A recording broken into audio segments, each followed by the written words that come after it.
It's a real privilege actually to be standing here talking about HMS Belfast on the site where she was drawn and constructed almost 80 years to the day when she left down the slipway. I'm just going to make sure this is working and moving along. No. So that arrows? No, I think it's just that it hasn't been loaded.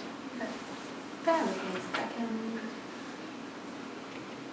There we go. So she is in all her splendour. So, I thought this afternoon what I'd like to do is tell you a little bit about HMS Belfast and what she went on to do after leaving that slipway. So I'll tell you a bit about her early months of service, her active life in the second half of the Second World War, right through to her final voyage in the 60s. And then what happened to her in the 70s when she was ominously reduced to disposal, and then her sailing and becoming a museum ship in the Port of London, which is the beautiful photograph behind me there. And to help me tell that story to you, I'm going to use as many of the ship's serving sailors, their memories as possible. So I'm going to introduce you to quite a few of those incredible gentlemen and use as many of their images that they've kindly let me scan over the last 15 or so years. But the story begins on the 10th of December 1936 when her keel was laid down in Harland Wolff. And the ship a year later was pretty advanced when she went down the slipway, and she was then kind of finished construction. So the ship takes a year to get the hull ready, and then other things happen, like the main weapons, the gearing system, the turbines get drilled, the catapult got fitted for her two Walrus amphibious aircraft that she carried. They were all added after she had been launched. But there's three things that really strike me about that first 2 years of her life that really link her to the city of Belfast. And the first one is that there are some lovely photographs in the Imperial War Museum collection of a sports Olympiad between the ship's standby crew and the islandmen, the men of Harland Wolff that they hosted together. There's also the beautiful silver ship's bell, which the city commissioned and was paid for by public subscription, that was presented to the Belfast, and we'll see a photo of that later.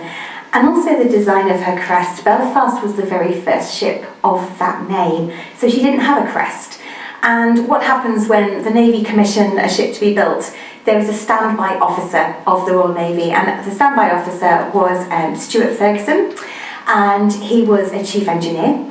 And he also was a bit of a keen walker, and he picked up on a beach the skeleton of a seahorse. And when he realised there was no crest, he used that and drew a picture of a seahorse, realising also there's a seahorse in the crest of the city of Belfast, and submitted his drawing to the Admiralty, and it was accepted. So the Belfast's crest and her bell very much link her to the city of her construction. And there she is on the day of her launch, which is almost 80 years to the day. So St Patrick's Day, 1938, the wife of the Prime Minister, Mrs Chamberlain, comes over and she blesses the ship and sends her down the ways. What happens next is that final element of construction that I mentioned, but also the working up of this new ship and her new crew. So she's actually undergoing sea trials in this photograph. When I show this picture to students, they think she's sinking onto the back, and I have to reassure them that she's undergoing her speed tests. So she's actually going at top speed, which is why her quarterdeck, the back of the ship there, is so low in the water. There were nearly 800 men on board at this point, and part of the sea trials is not just to make sure the ship is working, but also those men are working well together as a team, that they have a chance to practice and a chance to familiarise themselves with the machinery, with the compartments that they will be working in. And these sea trials were completed in May, and it's to that quarterdeck, that bit of the photograph which is going very down in the water, that I want to make you think about now, because John Harrison stood on that quarterdeck on the 5th of August 1939, along with 760 other sailors, her first crew, to witness her being commissioned into the Royal Navy. And part of that ceremony is the bringing down of the red ensign and the hoisting of the white ensign of the Royal Navy. And I think it says something about the attachment of the ship maybe to her days of construction in the city of Belfast, in that the red ensign got stuck so it wouldn't come down off the flag mast. And John Harrison remembers a sailor having to shimmy up the flagpole and free it so that it could come down and the white ensign could be hoisted. John is phenomenal. He's now 104 years old. He is the only surviving member of that original ship's company, and he will be back on board the Belfast on Friday to fulfil the very important cutting of the birthday cake that we have asked him to do. But he's an absolute treasure. It's one of the joys of my job that I get to work with people like John. I wouldn't know any of the rest I'm going to tell you without the veterans sharing their stories with me. But the next thing for the crew, for John, was sailing up and taking up positions. This was an era when war seemed very, very likely, and she was actually on her war station up north of the Orkneys on the 31st of August 1939, so she was already deployed and war was declared 3 days later. And it's at this point, when I was thinking about what to tell you this afternoon, that I suddenly realised I'm going to have to do a lot of self-editing because I can't fit it all in. So I'm not going to tell you about the capturing of a German ship, which when I tell students sounds like something out of the Pirates of the Caribbean. We're going to gloss over that and bring you instead to another of John's memories from the 21st of November of that year, 1939. John was an artificer. He was in charge of the very forward gun turrets on the ship. The ship was based at the Firth of Forth. It was sailing out. They were going on gunnery practice to work up again before going back on patrol. And John remembers it was a particularly calm day at sea, and his working compartment, if you imagine the deck of the gun turret, there's a tiny hatch that he descended and went down a ladder which has got what I call spaghetti rungs, these tiny little rungs. He's down there, the hatch is closed above him. He says everything was working really, really well. He was really pleased with the progress of his gun crew. And then he says all of a sudden there was a terrific thud. All the lights went out and the ship started to shake. And he says, imagine you've picked up a doll and you shake that doll as hard as you possibly can. That's what the Belfast felt like. In his fear, he's now in pitch black with this shaking ship around him. He fumbles for the ladder, he climbs back up much faster than he'd gone down it, pushes on the hatch above him, and water starts to gush in. And his first fear is this is a sinking ship and he's going down with it. He gets up through the hatch and he says, much to my relief, the thud had ripped apart the drenching gear, so this pipe above was now gushing water, and that was where this water was coming from. The ship wasn't sinking. In fact, she was so well constructed that she stayed afloat, and they managed to limp her back into port where this was identified. The ship had actually broken her back, and she was the first victim of a new German weapon. It was a magnetic mine, and not like a floating mine. These are mines that sit beneath the waves, and it broke her back. And in peacetime, that would be the death knell of this ship. They would have scrapped the Belfast, but it's wartime. They haven't got the luxury of throwing away good ships. So they actually take the decision to sail her secretly. Just a month after Dunkirk, she sails down to Devonport, where they assess the damage and they take the decision that they will fix her. John stayed with the ship as part of the special complement. Most of her sailors actually moved on to other ships, but it's incredibly, I think it bears testimony to the construction and how well built she was, that she survived such a devastating blow. And she's out of the war for 2 years, well, almost 3 years, because of that accident, that disaster, and the time it took to repair her. But while they're repairing her, they actually make some improvements. So those Walrus amphibious aircraft are removed, and she gets the latest radar fitted. She also gets strengthened amidships, which is like having a belt around your trousers to keep trousers up. She's got a 4-inch thick one of those around her waist. So she comes back with better eyes and much tougher, and those would stand her in very good stead because she was about to embark upon what Churchill called the worst journey in the world. Her crew numbers now almost 950 men at this point, and they were about to enter a period of almost continual operation at the centre of some of the most significant operations in naval history.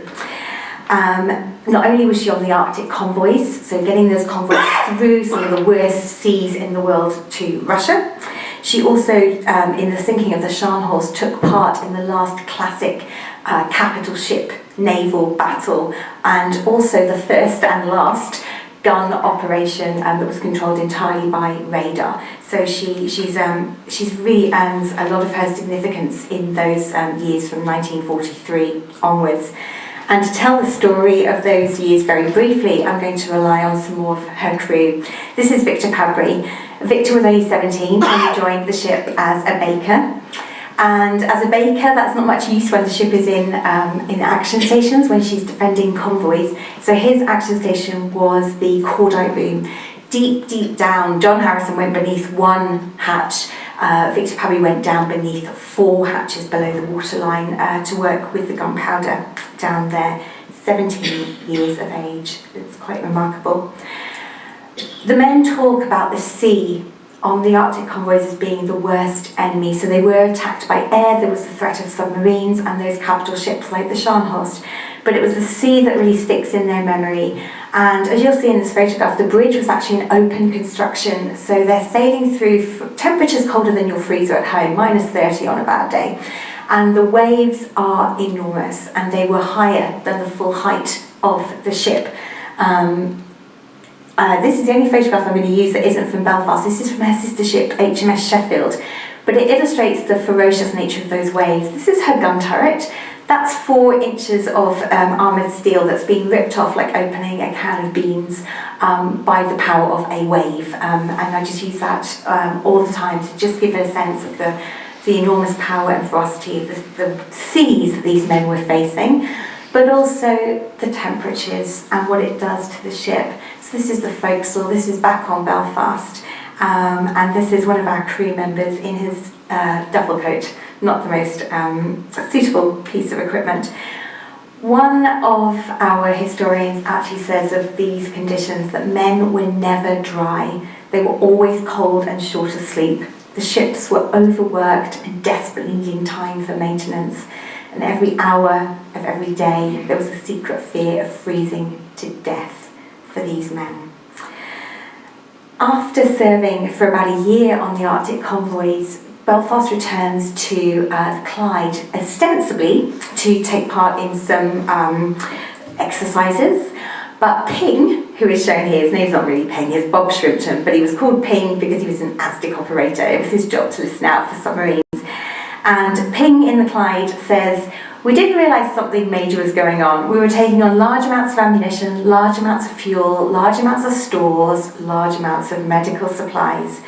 And he goes on to remember that the captain ensured that everyone was listening to the loudspeaker, and he announced that we were about to take part in the biggest military operation the world has ever known, and that was to be the invasion of the Normandy beaches. What I love about Ping's memory next is that he says in the mess deck there was dead silence after this announcement, and then this leading seaman in the opposite mess says, "Well, how about we have a cup of tea then, we might not get another one." And I think that memory really sums up this generation of phlegmatic, get on with the job men that these were, or boys. Ping was only 16 when he joined the crew. He actually lied about his age at the recruiting office to get on board. He lived on Belfast for 4 years, and it was a great privilege when Ping would come back. He would talk to some of the older students, 16, 17, 18-year-olds I would have on board. And the first thing he always said to them was, "Welcome to my home." That's how he thought of the ship. And then he would go on to explain why he felt the ship was his home. But we'll join Ping back at D-Day. The ship sails as the flagship of Bombardment Force E. So she's one of the first ships in position right behind the minesweepers. and she's one of the first ships to open fire.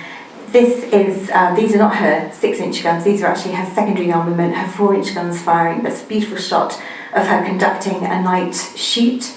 And she's there to give fire support to those soldiers that are going in waves onto the beaches. She's supporting British and Canadian forces off of Normandy. What I do like though is this log, this page of the log that was kept on the Director Control Tower by able seaman Waterhouse. Now, what is on that log down the left-hand side are the firing times of the 6-inch guns, the main armament. What is to the bottom on the right-hand side is a little note that the cat had its breakfast in CP, Captain's Pantry, at 06:04 a.m. And this is the joy of working on the Belfast, because you get this great sweep of dramatic events that the ship was involved in, but every so often these reminders that we're talking about real people in extraordinary events, and sometimes some real cats as well. We had 3 on board.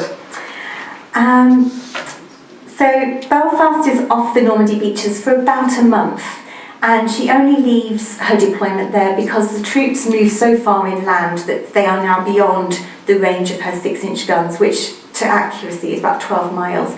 So she returns back to Britain, and there is a short refit before her and her crew sail to Australia, because the war in the Pacific is still going on, and she is to join the Pacific Fleet and to fight that conflict. She never reaches Australia. En route, the atomic bombs are dropped, and so she's diverted to Shanghai. And actually her role changes completely. In these very confused days at the end of the war, she switches to humanitarian work. So she's actually working with internees of the Japanese prison camps and taking to Hong Kong emaciated, very, very sick, dying former internees. Some of the internees that are liberated are children from one camp in Shanghai, and the crew decide they would like to host a children's party on board to give these children something to mark the fact that they are now released. We have photographs of a swing that was constructed by the sailors that hangs from the crane on the boat deck. Victor Padbury, who we met earlier, got up especially early and baked sticky buns for the children, and the photograph that you can see just off the coast of Singapore there belongs to this man, Arthur Ledbury. And Arthur came back to the ship in 2005 along with Victor Padbury and as many of those children that we could track down, and so they recreated that children's party in 2005, complete with a swing and the sticky buns. As well. Lots of the children actually told they were old now, but they were saying they actually threw up after eating all those sticky buns because they were so unused to all that food. I didn't tell Victor that. But that was one of the amazing things that we're able to do with the veterans and with those people that have come into contact with the Belfast. One of them flew in from the States. Esther Schifrin came over from America to be with us. So we brought ourselves up to 1948, because she spends 2 years having a bit of a major refit at the end of the war.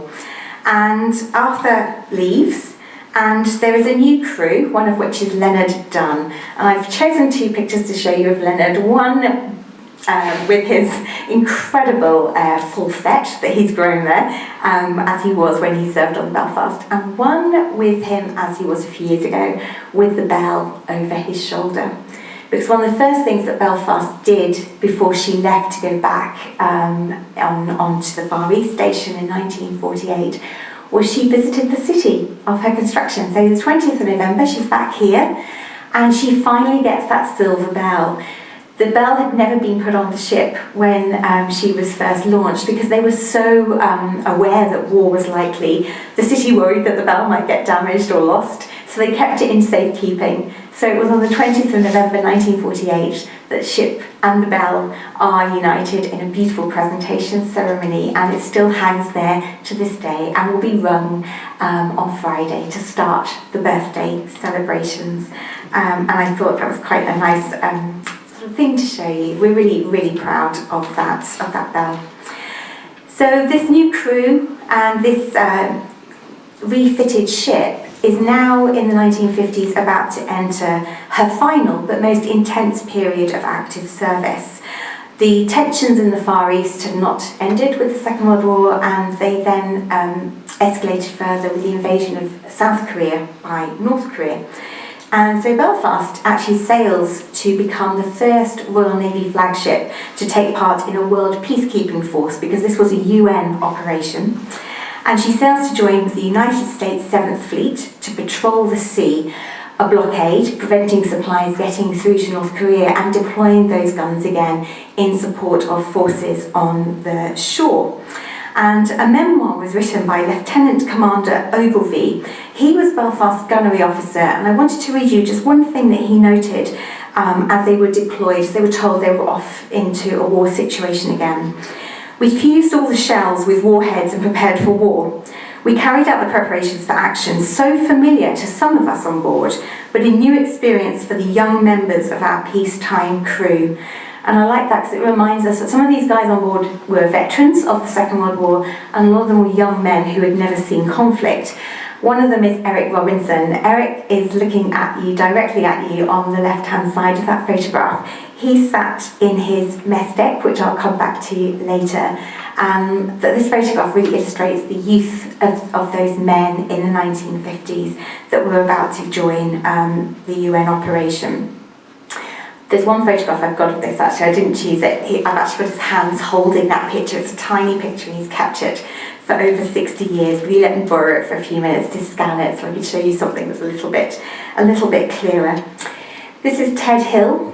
Ted was also a stoker, like Eric, and Ted was, again, just 16 years old. He was a junior stoker, and he describes his first day in that boiler room on the Belfast as like stepping into hell, because it was so hot down there. But I also wanted to contrast that with this photograph, which looks as if we've gone back to the Arctic in 1943, but it just shows the extremes of conditions that the men faced out in Korea. It could be incredibly hot, and it could look like that on deck. She was on patrol in Korean waters for 404 days, a really intense period of activity. Only once did the enemy hit her, and that was actually a fatal hit. The shell came in at the front of the ship, smashing through into a mess deck, so a room where the sailors lived on board. And Lao So was a leading steward. He was in his hammock, and when the shell ruptured a steam pipe above his hammock, he was scalded to death, and that's his grave.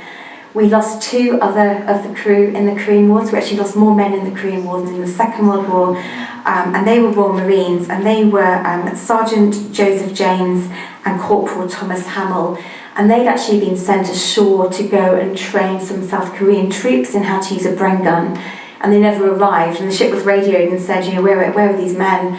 They did a patrol, and they found just wreckage, floating bits of the boat and the beret on the surface of the water, so we presume they were attacked and hit and killed. So we don't have a grave, but I thought it was appropriate to show you the photograph of Lao So's grave. All the names of the men lost are recorded in the chapel that's on board the ship, on a beautiful plaque that we have in there. Now, in that 404 days, there were many events that I could tell you about, so again, I'm going to be really strict on myself and limit to just a few. This is Jim Hutchison. These are such great photos. These are from his private collection. He was the diver, as you can tell, on board. One of the actions he had to take part in was going down under the propellers, because she'd become fouled up in debris under the water. Dark, difficult, dangerous work, for which he was mentioned in dispatches. One memory that every single veteran from the Korean era tells me is the day that a helicopter landed on that quarterdeck. So she became a helicopter landing pad for a while, and it was so unusual. They all remember it. They also all remember and recount with a great deal of pride the fact that the Americans couldn't believe that Belfast was a hand-operated 6-inch gun ship, that her men were responsible for her rate of fire and the accuracy. And one American admiral referred to Belfast as that straight shooting ship, and they were incredibly proud of that comment. So I'm going to check how I'm doing for time. Oh, not bad. Right, so September 1952 then, on time. The war ends and Belfast actually sails back to Chatham in Kent and then on to Devonport. And she's paid off into the reserve, such ominous words for a ship. So the crew leave, they go on to other things, other deployments. And the ship, it's a bit of a precarious situation when you're paid off into the reserve. Luckily, she goes through again a period of redevelopment rather than being disposed of. And she's modernised to become really the ship that she is today. So at the back there, beneath the quarterdeck, or just in front of the quarterdeck, she'd had torpedo tubes. They get removed, that gets closed in, and the men get a laundry with proper modern washing machines for the first time. She gets modern radar and fire control systems. The anti-aircraft weaponry is updated. And a sign of the times, she is equipped for nuclear, biological and chemical warfare. So one example of that is the bridge structure gets closed in and becomes capable of becoming an airtight citadel in the event of such an attack. But the biggest change is on that personal level for the sailors, not just improved dobbying, laundry facilities, but gone are the hammocks, and now there are bunk beds in 3 tiers, and the idea of living, eating, sleeping, socialising in your mess deck is gone. You now have what's more like canteen messing, so the sailors eat in a centralised dining room, a bit like being at the school canteen. You walk down with your tray, collect your meal and go into the dining hall. So that was a really big change. Another big change I discovered actually was the ship sails out to the Far East and her crew fly out to join her. And this was part of the Navy's efforts to try and limit the amount of time that sailors were away from their families. So big changes in this era. And her last years at sea are perhaps the happiest. She performs the role of a classic wartime ship. So exercises with allies at sea. She flies the flag, represents Britain as the empire slowly changes to become the Commonwealth. And I describe it to students as just having one very extended, very lovely summer holiday, basically, is what she was up to. I'm going to list where she goes to. So you can see in the photograph, she's at Sydney Harbour here, so she's Australia bound. But she also went to Singapore, Hong Kong, Mombasa in Kenya, Tanzania, San Francisco, Seattle, Vancouver, Trinidad. You know, this is not a bad time to be serving in the British Navy. And I'm going to return to Lieutenant Commander Ogilvy, who had been that gunnery officer in the Korean War. He's still a serving officer, but he's on a different ship. And I use this quote because I think it really sums up what the men felt about their ship. So he says, "I next saw HMS Belfast in 1961 at Trincomalee. Once more she was the spick and span flagship of the Far East Fleet, gleaming in her enamel and bright work, and with her quarterdeck a picture of peacetime smartness. As soon as one went on board, it was possible to sense the same high morale and pride of the crew in their ship.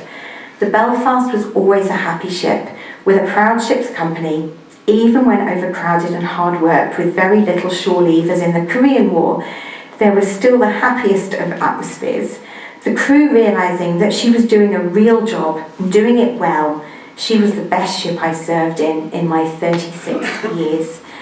And I use that quote because I think it sums up why she was saved. Because in 1963, she completes the circumnavigation of the world, she comes back via the Panama Canal, and then she is paid off into the reserve, those ominous words again. And this time, she's reclassified as a harbour accommodation ship, so a bit like a youth hostel for sailors, really. And in 1971, she is reduced to disposal prior to being scrapped. And it is the sheer tenacity, and I firmly believe the pride the sailors had in that ship.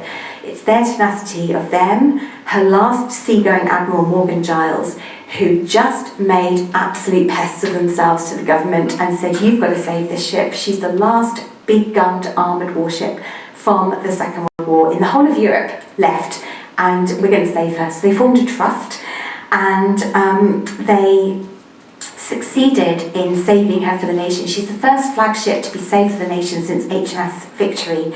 and she comes to the city of London and squeezes, I just love this photograph, the ship is just clearing the upper part of Tower Bridge there, and the tower is opened to its absolute limits to let her squeeze her way through into the Port of London, the deepest part of the Thames, and also the bit before she hits London Bridge.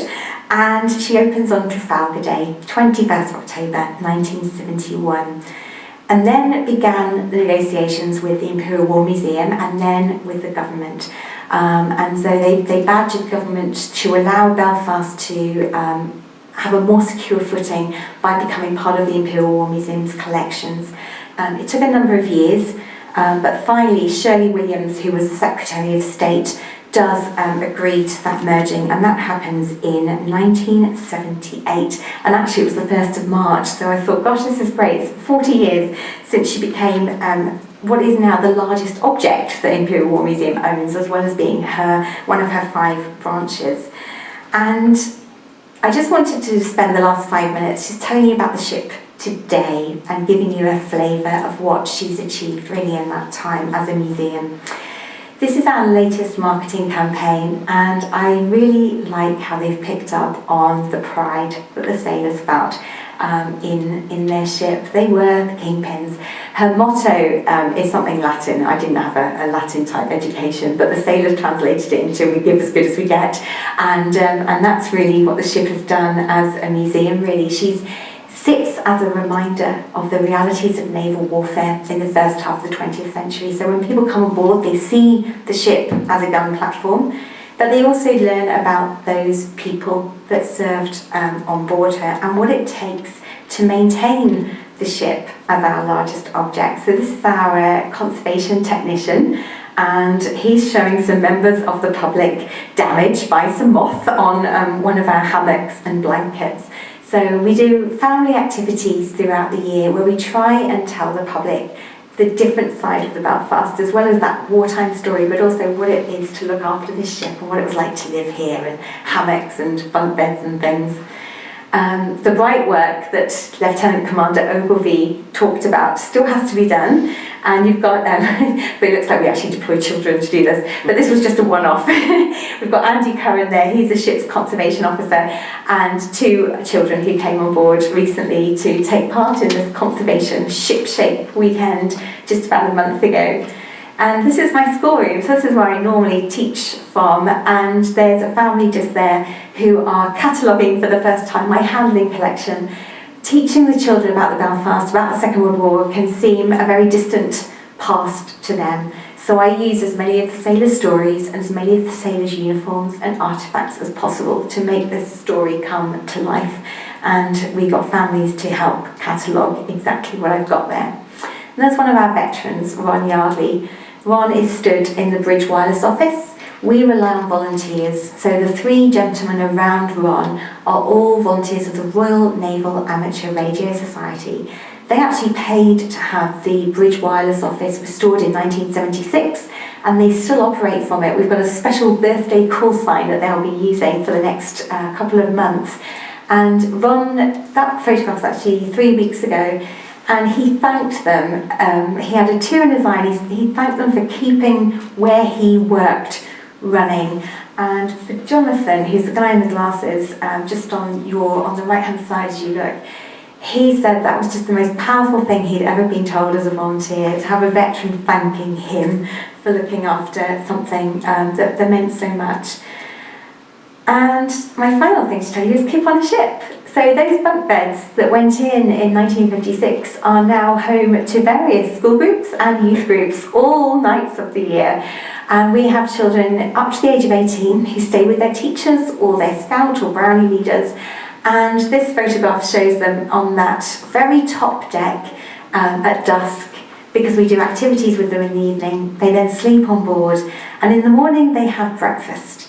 And I'm returning to this final photograph because breakfast is in a genuine mess deck where Eric Robinson once lived, and they sit at tables just like Eric and his messmates there.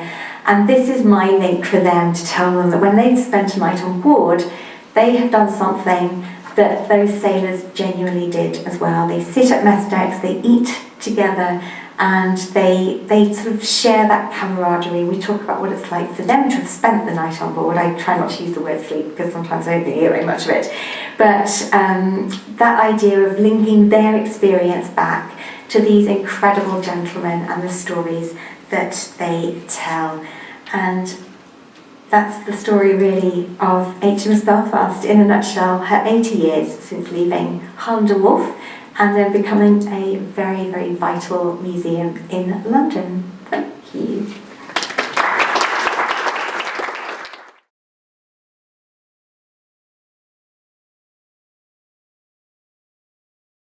That was a fantastic talk on Belfast, and really in some ways, how do you follow that? Here goes. Belfast, Belfast at one stage, there's been a book published by two gentlemen about Harland Wolff where they called it Shipbuilders of the World, and that's in fact what Harland Wolff were at one stage. But whenever you look at Belfast, Belfast is a very strange place to actually have a shipyard, there's no raw materials here as such, there's no iron ore, there's very little coal, and in some ways, what was it that made Belfast the biggest shipyard in the world? And I hope in the next short while to tell you some of the people that were involved in that and how it actually came about. I'm pressing the right one. The first reference really to Belfast as such was at the time of Queen Elizabeth I, whenever one of her aides, Sir John Perrott, was sent over to Belfast to have a look around here, and in that particular time, in 1583, he said that Belfast would, as he would think, make a suitable place to build ships. He was later charged with high treason and ended up, I think, in the Tower as well, Tower of London. But whenever we look at Harland Wolff, some of the ships that they've actually built over the years, they've built the Olympic and the Titanic. The Venetian was one of the very first ships that was built here. Teutonic, again, another ship was built here as well. A lot of ships for the Bibby shipping line. Also, if we look, Canberra, it was one ship that was built here that was very, very famous as well. Also Seaquest at the top right hand side, which was built over 2 or 3 slipways, and the Japanese shipyards actually said that this oil platform, you'll never be able to launch that. It took quite some considerable time to launch it down the slipways, and it was the first oil platform that was to discover oil in the North Sea, and eventually it was involved in a fire around Nigeria, somewhere around the bottom of the Atlantic, and scrapped there as well. British Steel was another ship that they built, as was the Olympic banner as well in 1972. And looking back at some of the other ships that were built, not only just in Harland Wolff, but in Workman Clark, which was referred to lovingly as the wee yard, while Harland Wolff was referred to as the big yard. You have the Venetian from 1904, it was built by Workman Clark, the Star of Ireland again, Rathlin Head, and at bottom right, the green one, the Anvil Point, which was one of the last vessels ever built in Harland Wolff. It was built for the ministry as well. And whenever you look at it, overall, the period of time since Harland Wolff was on the go, over 2,000 ships have been built in Belfast, and certainly that would make it one of the biggest yards. But there was shipyards, and there was shipyards, and there was shipyards all around the place. And if we look there, you can see there's Rogers of Carrickfergus, Alexander McLean and Sons, Ritchie and McLean, Kerwin and McLean, William Ritchie, who was the first, we'll talk about him in a second or two, Hugh Ritchie, John Ritchie, Charles Connell. All of these ones had shipyards going at some time or other here in Belfast itself. And if you were actually to spend a bit of time and look at them, there is a direct connection all the way through from the very first one of William Ritchie right through to Harland Wolff itself. But Belfast wasn't the big shipbuilding place at the very beginning. It was Carrickfergus was, as it was referred to then, not Belfast Lock, but Carrickfergus Lock. And it was here that they would build a ship called the Result, that is now down in the Transport Museum. It was built by Paul, his name will come to me. Rogers. Thank you very much. I'll have you with me at the next talk as well, just in case. Thank you. It was built by Paul Rogers in Carrickfergus, and he's standing there at the top on the left-hand side. One of the very first recorded vessels built in Belfast was the Eagle Wing, and it was built somewhere around, nobody knows exactly where it was built, but it was built in 1636 for the local Presbyterians who at this particular time felt they were being persecuted, and they wanted to move from here to America. They set sail from here, then went to Scotland, picked up more Presbyterians there, headed across the Atlantic towards America, were hit by a massive storm, which they took as a sign from God that perhaps we shouldn't go any further, turned around and came back and docked ran aground at Groomsport in County Down. As I said, they almost reached the Americas. But ships coming in and out of Belfast at that time had quite a problem because the lagan itself was very narrow, very shallow as well. And ships would only get in at high tide. They'd actually sail into what is now High Street. And you can see here at High Street here, where the River Fawcett runs down underneath High Street, is where ships would have come into only on a very high tide. If it was a low tide, they would have to wait further out in Belfast Lough, load onto lighters, and they would then be towed up into Belfast itself. The problems, as I say, with the lagan were meandered quite badly, and as I say, put them in this position where they had to really unload them, the vessels in Belfast Lough. We'll move on then to a gentleman called William Ritchie from Scotland.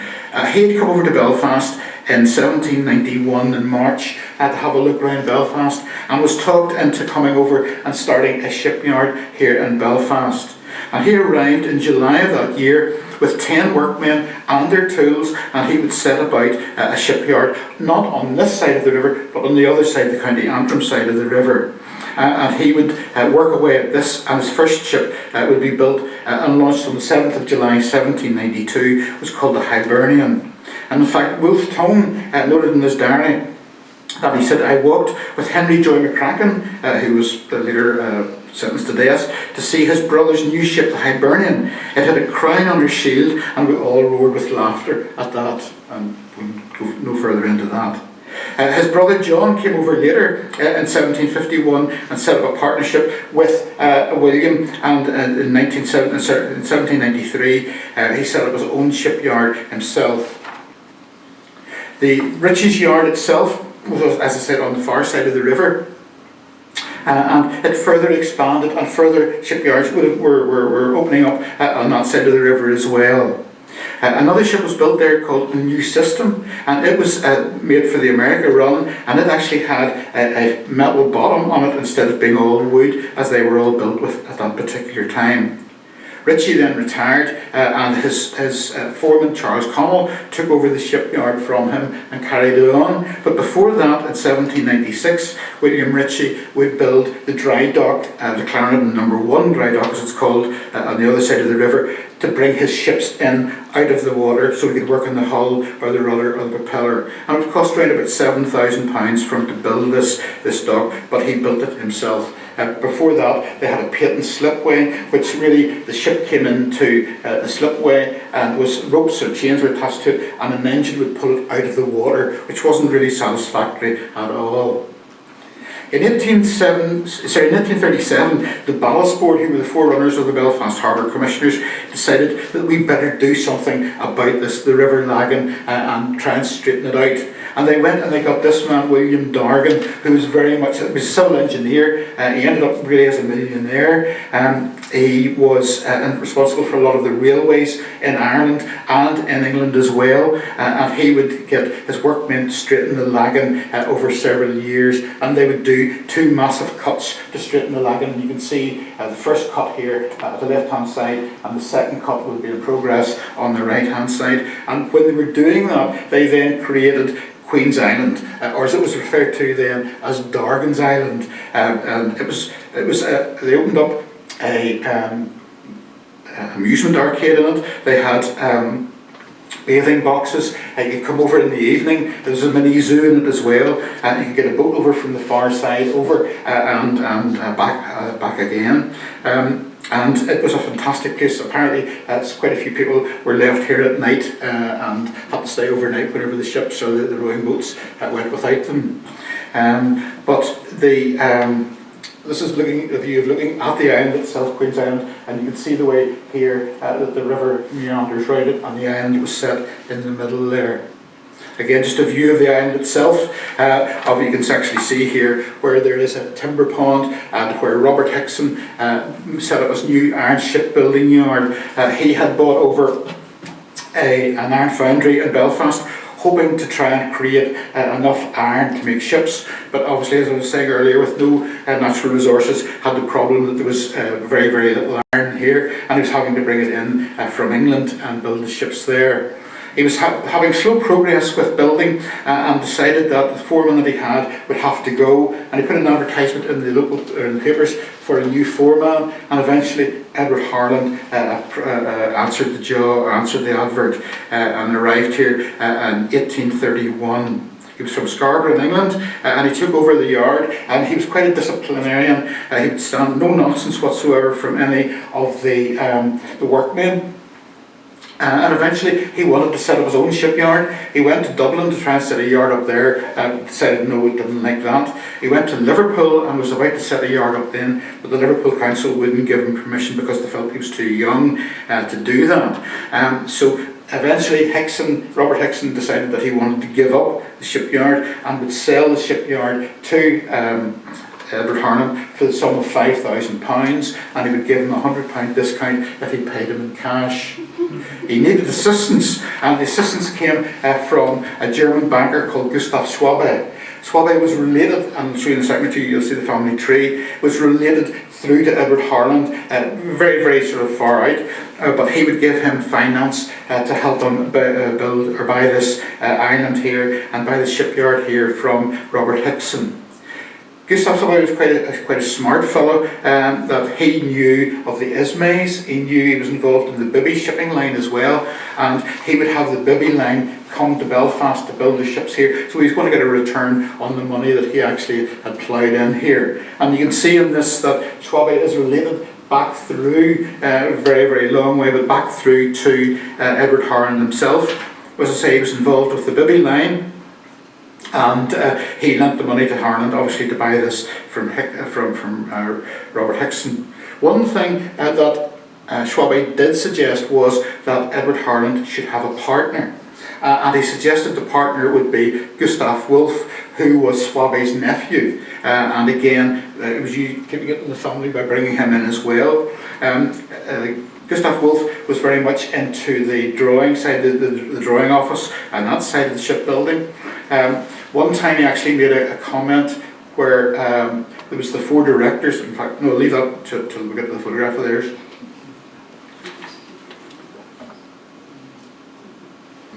He was brought in, first of all, as an assistant, and then brought in as a full partner with Edward Harland, and the shipyard of Harland Wolff was established then. He became an MP for East Belfast and lived at Strandtown as well in East Belfast, and was died in just after Titanic, 1914, I think it was. He died and was buried in London. But the very first ship that Edward Harland would build here was the SS Venetian that was built for the Bibby shipping line, which Gustav Schwabe was involved with. It was 270 feet long, and it would be used on the Mediterranean route. There was various owners, and finally it was erected off Chile in 1894. But the big move that Schwabe made was to introduce the Ismay family to Harland Wolff, and he would have them come over, and he would have Thomas Ismay had bought over the White Star Line, which had gone bankrupt. He bought that over, and it was suggested by Schwabe that he come to Belfast and have the ships built here in Belfast. And there was to start a partnership that was to last for many, many years, with Harland Wolff building practically all the White Star ships. One other small shipyard that there was a Macclesfield and Lewis. And the gentleman here at the top left, Richard Lewis, was the partner involved in that. And in 1888 they would build a ship for a local company in Belfast called Scots, and they named their ship Titanic. And Richard Lewis would become the grandfather of C.S. Lewis of the Chronicles of Narnia, so there's a connection there as well with that. Ship number 73 was the Oceanic. It was the first ship built by Harland Wolff for the White Star Line. It was steam and sails as well, and it was used on the Liverpool to New York route, and it gave service for around about 26 years and was finally scrapped in 1896. By 1908, 1909, this view of the yard shows you the shipyard was a massive place then. The Abercorn Yard had begun. There was 5 slipways at the Abercorn Basin, and the Queen's Yard, where Titanic would be built, had 4 slipways in it there as well. One problem for Harland Wolff was that two young men, apprentices, Frank Workman and Ernest Clark, decided that they would leave Harland Wolff and they would go and set up their own shipyard, which would be known obviously as Workman Clark. And as I said earlier, it would be referred to as the Wee Yard. But while they were on the far side of the river, on the County Antrim side, they weren't really in direct competition with Harland Wolff because they were building a lot of cargo ships at that particular time. And believe it or not, at one stage their output from Workman and Clark's was actually bigger, was more than the big yard had, but it was still referred to as the Wee Yard of Workman Clark's. Edward Harland then had become knighted. His father had been a doctor, and he was interested in all things mechanical. He'd worked in the shipyards in the Clyde and Newcastle before he came to Belfast, and had been working then with taking over Hickson's yard and working with that. As I mentioned earlier, he was quite a hard taskmaster. He was seen walking around the shipyard with a piece of chalk in one hand, and if he discovered something that wasn't quite right, he would circle it in chalk and the workforce would have to redo that again. He married a girl called Rosa Wan, and they lived first of all at a house at Ormiston, just outside Belfast, and sadly he died around Christmas time. He had been gone down to a place just outside Enniskillen and took unwell there and died there as well. But the four main partners in the shipyard at this time were Edward Harland, who is on the right hand side, Gustav Wolff on the left, and in the middle is William Perry and Mr. Wilson. His name will come to me in a second or two. No, somebody said his name there. They decided to make these two men, Wilson and Perry, directors of the shipyard because of the fact that Workman and Clark had left and they were worried about other men leaving the shipyard, and it was thought maybe bring these young men on and let them take the shipyard forward. And it was at this stage that Gustav Wolff, apparently after the launch of one ship, they were having the usual dinner. And Gustav Wolff turned around after everybody had their speeches, and he said, Mr. Harland builds the ships for the yard. He said, Mr. Perry sells the ships for the yard, and as for me, he says, I smoke the cigars for the firm. And he probably had the best job of the whole lot. Edward Harland died, as I say, Christmas Eve 1895. He had told his wife after dinner that he wasn't feeling too well, and collapsed and sadly died. The first person to be told of his death was William Perry, who made his way down to get the keys of the shipyard, and he would then take charge of that. But around 500 men were present at his funeral as it made its way from where he lived in Ormiston up to the city graveyard. Gustav Wolff then had been born in 1834 in Hamburg, and as I said earlier was an engineer, and he'd been at sea quite a bit. He was brought in to be the assistant to Edward Harland, and he helped in many ways bringing in shipbuilding and new ideas as well. Also, he was involved in the formation of the Belfast Rope Works, which had become the biggest rope works in the world at that time, and was involved with a gentleman called William Smiles, who was the first chairman of that. He was well liked, Wolff. He was an MP in 1892 for East Belfast for 15 years, and he died while in Mayfair in London, and he's buried in Brompton Cemetery in London itself. Walter Wilson, whose name I forgot earlier on, was born in 1839, was one of the directors. He lived in the Malone Road area, and he was one of the first apprentices for Robert Hickson. He was very much into the technical aspects of shipbuilding.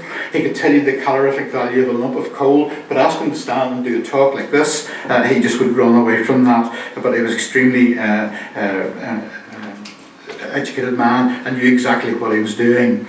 Shipbuilding problems he solved, many of them one was that as the ship's going through water and the propellers turning, you'll get an electric charge building up, and he was able to involve or stop that happening by various shielding that was put around that part of the ship.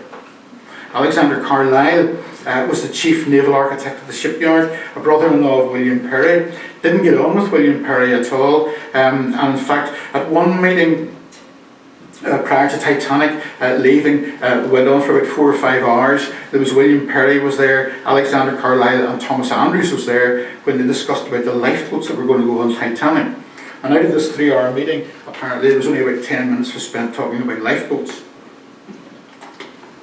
where the shipyard had wanted to put 64 lifeboats on Titanic, and White Star said no. They wanted to put then 32 on, they said no, and it ended up with 16 lifeboats on it, and that was on the assistance of the White Star Line. Thomas Andrews, who was another very famous one, worked here, was the nephew of William Perry. He had been brought in, and in my view, he had been brought in to take charge of the shipyard whenever Perry would stand down. Because his family was involved in linen in Cumber, and he was taken away, the second son was taken away from that and brought into the shipyard. Sadly, whenever he travelled on Titanic and was lost whenever Titanic sank in the North Atlantic. He married a girl called Helen Riley Barber. Her family were involved in the thread business, and at one stage had the largest manufacturer of cotton thread in the world at the time. They married in Lambeth Parish Church.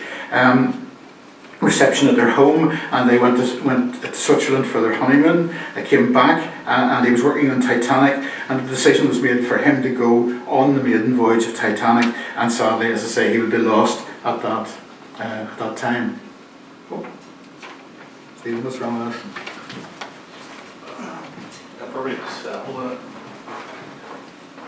What? Oh Lord.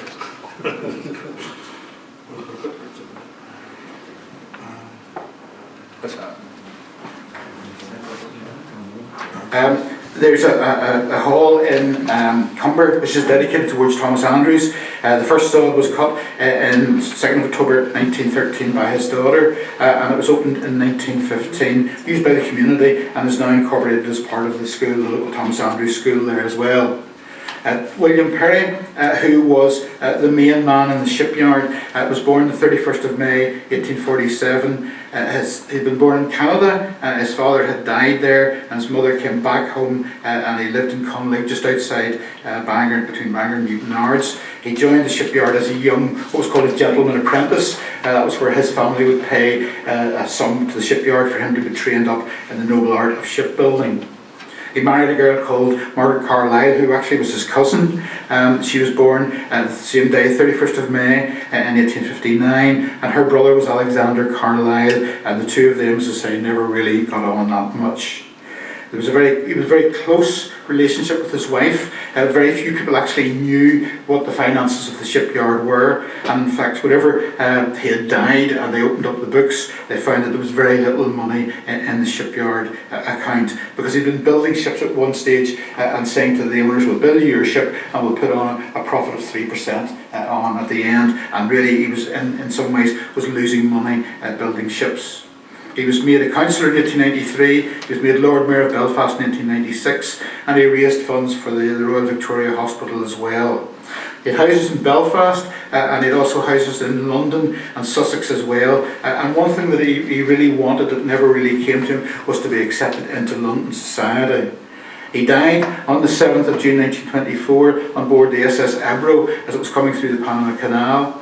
His body was brought to New York and then transferred on to Olympic, where he was brought home on. His favourite ship was the Olympic, and it was here that the funeral took place in Belfast. Initially, the cemetery at the Belfast Cemetery had this bust of his above the grave, but it was becoming damaged and vandalised, and it was eventually brought down and was put in the side of the City Hall overlooking the Titanic Garden. At the start, Harland Wolff had around about 150 men. By Titanic's time, it had around about 15,000. In its heyday, they were employing around about 30,000. And today, sadly, it's about 150 or 200 people that are left working in the shipyard of Harland Wolff. At one time, Belfast Shipyard was the biggest in the world. In 1912, they launched 12 ships, which was an average of one a month. And they now do refits and help with wind turbines around the world. What have we got to remember? Harland Wolff I can remember doing bus tours coming down here, and it was very, very sad over the period of time whenever they were actually knocking a lot of Harland Wolff down. And I can remember doing the bus tours with some old Harland Wolff men on the tour, and you could actually pick them out because they were the ones that had the tear in their eye as bits and pieces more and more was being knocked down. But we have the Titanic Memorial, which was erected first of all outside the front of the City Hall and became a bit, in some ways, like the iceberg. As more and more cars were on the road, it was becoming more of a problem, and it was moved to the side of the City Hall where it is now, with the new garden, Titanic Garden, that was opened on the 15th of April 2012. And there they have on it, and you can see, I think it's the next one. That's right. There they have on it a massive big bronze with all the various names of everybody who was on Titanic or who was lost on Titanic. Also, we have the Titanic Belfast building that was opened in 2012, and the Nomadic as well, which is sitting in the Hamilton Dry Dock as well. But I would like to finish off just by reading something from Herbert Jefferson's book of Viscount Perry of Belfast, where he says, "The directors and managers are only one side of a firm's success. What of the tens of thousands of loyal, devoted, pride-taking workmen in the Belfast Yard? The worth of these great men must not be overlooked. Take them away, and men at the top are helpless, and up may go the shutters. Fortunately, these men, generations of them from early days, have been dependable and trustworthy. They have always been as keen as the very directors for a finely finished and superb ship. The Belfast shipyard workers have been and are still unsurpassed as the most competent and best trained shipbuilders in the world." That is Belfast Titanic Home. Thank you.